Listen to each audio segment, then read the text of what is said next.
Okay, so we've been focusing on the interwar period and what happens after World War I that leads to World War II. And so a big part of that is a rise of totalitarian dictatorships and totalitarian regimes. Remember that totalitarian means having total control. All of this economic problem, specifically the worldwide depression, basically opens up opportunities for leaders to come in and say, hey, we can solve this problem. Your current government is not, but we can. And that's why people like Hitler are going to appeal to the masses. So remember when we left off of the Soviet Union, Lenin was the leader, and then Lenin died. So remember LSG, so Lenin was the leader. Who comes in second? That would be Stalin. And of course, Stalin makes us sad because of the Great Purges. So Stalin is now leading the Soviet Union, and the Treaty of Versailles, remember, has made everything worse for the Germans especially. Okay, so we're going to look at these four guys who lead totalitarian regimes: Hitler in Germany, Tojo in Japan, Mussolini in Italy, and Stalin in the Soviet Union. So Hitler is leading in Germany. It's important to remember that Hitler is a fascist.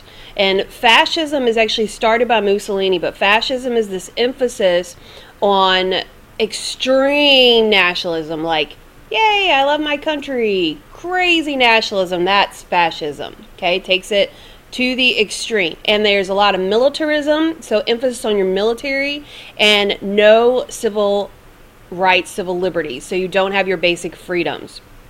You have to go to war, basically, to maintain power. So Hitler is a fascist, like Mussolini, but he is a leader of the Nazi Party, which is the People's Workers' Party. So as the American stock market crashed, remember that it's the worst, really, in Germany. We're talking 1 in 3 people don't have a job. The Weimar Republic, which is the government of Germany, is unable to kind of deal with this. Hitler is a tiny little revolutionary at this point. And he starts a bar fight, and he ends up in jail, and he writes a book in jail called Mein Kampf, or My Struggle.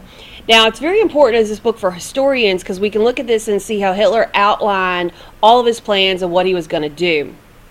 But at that time, it wasn't insanely popular. People didn't think that he would actually follow through on that. So in this book, he talks about the Aryan race superiority, which I always find ironic since he himself is not this blonde-haired, blue-eyed Aryan. But he believed that the races had become weakened because of intermixing of the bloods. Now, we know that that's just pure crap now, but back then this was something that people accepted.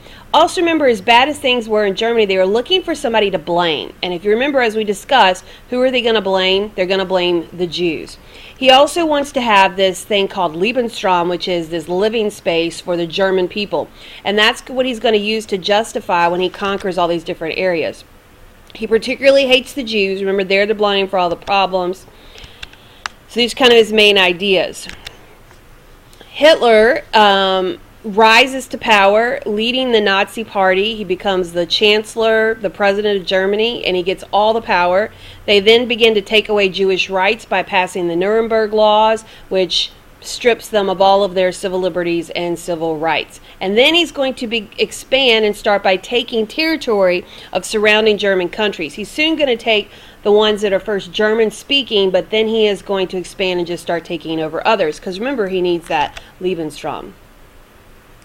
So, what do we see about Hitler? We see that because of the inflation and depression and the weakened democratic government, we see that Hitler's going to rise to power. There is anti-Semitism, which means that they don't like Jews. Extreme nationalism, which is going to be this fascism, and he leads the Nazi Party. Remember, the League of Nations does nothing. And we're going to talk about that more later, about how the appeasement of the League of Nations and appeasement of the European nations is one of the causes of World War II. So Hideki Tojo is the military leader in Japan. Now remember that Japan actually has an emperor, Emperor Hirohito, but remember that the emperor had no real power. And we've seen that pretty much since samurai time. Japan had become increasingly militaristic, and if you remember when the U.S. came with the Great White Fleet, that Japan begins to open themselves up to trade, and they become very imperialistic. If you also remember from our early study of Japan, Japan does not have a lot of natural resources, and so they have to look to outside. So how do you get natural resources if you don't have them? Well, you can be nice and trade, or you can take them. And so they do a little bit of both. They trade with the U.S. for oil, but then they start taking areas, and they invade Korea, And then they take Manchuria, which is the northern part of China.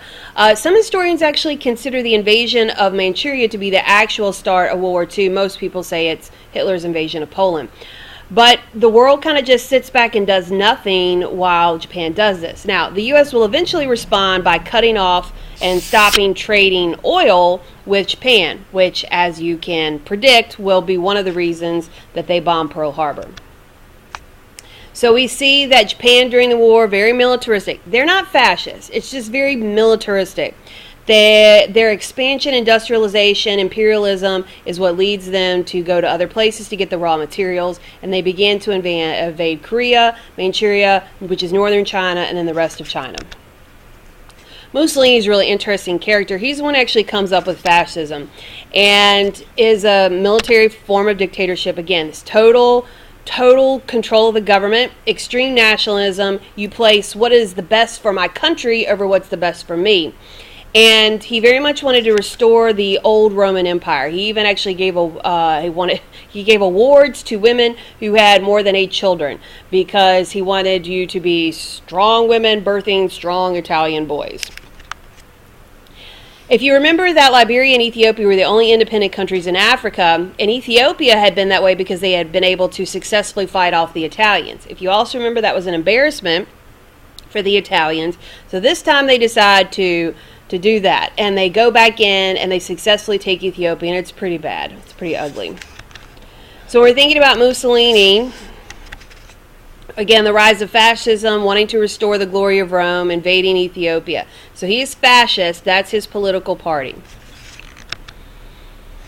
Stalin, with his wicked mustache, he takes over from Lenin, increases this idea of the Soviet Union, and he, remember, does his 5-year plans, which is his economic plan to improve the country, and starts those collective farms. Remember the collective farms where we all collectively farm together and then we share everything after the government has taken what it needs for the military and tells us what we need.